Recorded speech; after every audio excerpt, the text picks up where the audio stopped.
సిరిపురం అనే ఊరిలో మోషే అనే ఒక నేతన్న ఉండేవాడు. అతను చాలా భక్తిపరుడు. పట్టు చీరలు నేయడంలో అతనికి ఆ ఊర్లో మంచి పేరుంది. మోషేకు 2 కూతుళ్ళు. పెద్ద కూతురు పెళ్లి నిశ్చయమైంది. పెళ్లి ఖర్చుల కోసం, అప్పులన్నీ తీర్చడం కోసం మోషే ఒక నిర్ణయం తీసుకున్నాడు. ఈసారి సాధారణ చీరలు కాకుండా బంగారు దారాలతో ఒక అద్భుతమైన చీరను నేస్తాను. దాన్ని రాజుగారి ఆస్థానంలో అమ్మితే చాలా డబ్బు వస్తుంది. నా కష్టాలన్నీ తీరిపోతాయి అని అనుకున్నాడు. రాత్రింబవళ్లు కష్టపడి నిద్ర కూడా మానేసి 2 నెలలు ఆ చీరను నేశాడు. ఆ చీర ఎంత అద్భుతంగా వచ్చిందంటే చూసేవాళ్ల కళ్ళు చెదిరిపోయేలా ఉంది.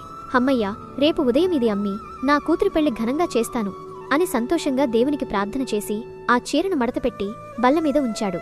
కిటికీలోంచి వీచిన గాలికి పక్కనే ఉన్న దీపం కింద పడి ఆ చీర మీద పడింది. మోషే ఉలిక్కిపడి లేచి మంట ఆర్పేసరికి జరగాల్సిన నష్టం జరిగిపోయింది.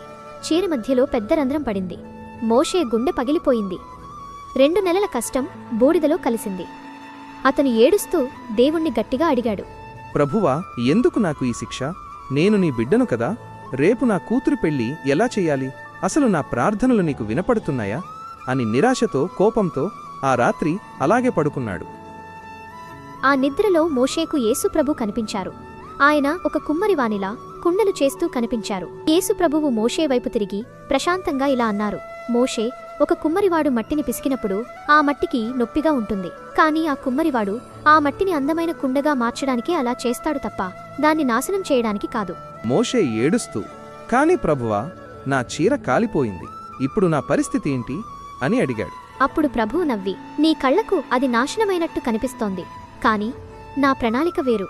నీకు కీడు జరిగేలా నేను ఎప్పుడూ చూడను. నన్ను నమ్ము. ఆ కాలిన బట్టతోనే నేను నీ జీవితాన్ని మారుస్తాను. లేచి నీ పని చెయ్యి అని చెప్పారు. మోషేకు మెలకు వచ్చింది. ప్రభు మాటలు అతనికి ధైర్యాన్నిచ్చాయి. అతను ఆ కాలిన చీరను చూశాడు. దీనితో ఏం చేయగలను అని ఆలోచించాడు. చీర మధ్యలో కాలిపోయింది కాబట్టి దాన్ని చీరగా అమ్మలేడు. కాని మంచిగా ఉన్న భాగాలను కత్తిరించి 2 అందమైన రాజశాల్వాలుగా మార్చొచ్చు అనిపించింది. వెంటనే ఆ రాత్రే కూర్చుని ఆ చీరను 2 అద్భుతమైన శాల్వాలుగా కుట్టాడు. ఉదయాన్నే రాజుగారి కోట దగ్గరకు వెళ్లాడు. అక్కడ చాలామంది వ్యాపారులు చీరలు అమ్ముతున్నారు. మోషే దగ్గర చీర లేకపోవడంతో అందరూ నవ్వారు. ఇంతలో రాజుగారి మంత్రి హడావిడిగా బయటకు వచ్చాడు. ఎవరైనా మంచి శాల్వాలు తెచ్చారా?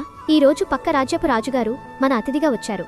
మన రాజుగారు ఆ రాజుగారు వేసుకోవడానికి ఒకేలా ఉండే 2 అద్భుతమైన శాల్వాలు కావాలి. ఎక్కడా దొరకడం లేదు అని అడిగాడు. అక్కడ ఉన్న వ్యాపారుల దగ్గర చీరలు ఉన్నాయి కాని జంట శాల్వాలు ఎవరి దగ్గరా లేవు. మోషే భయపడుతూనే ముందుకు వచ్చి, అయ్యా, నా దగ్గర ఉన్నాయి చూడండి అని తను కుట్టిన బంగారు శాల్వాలను చూపించాడు. అవి చూడగానే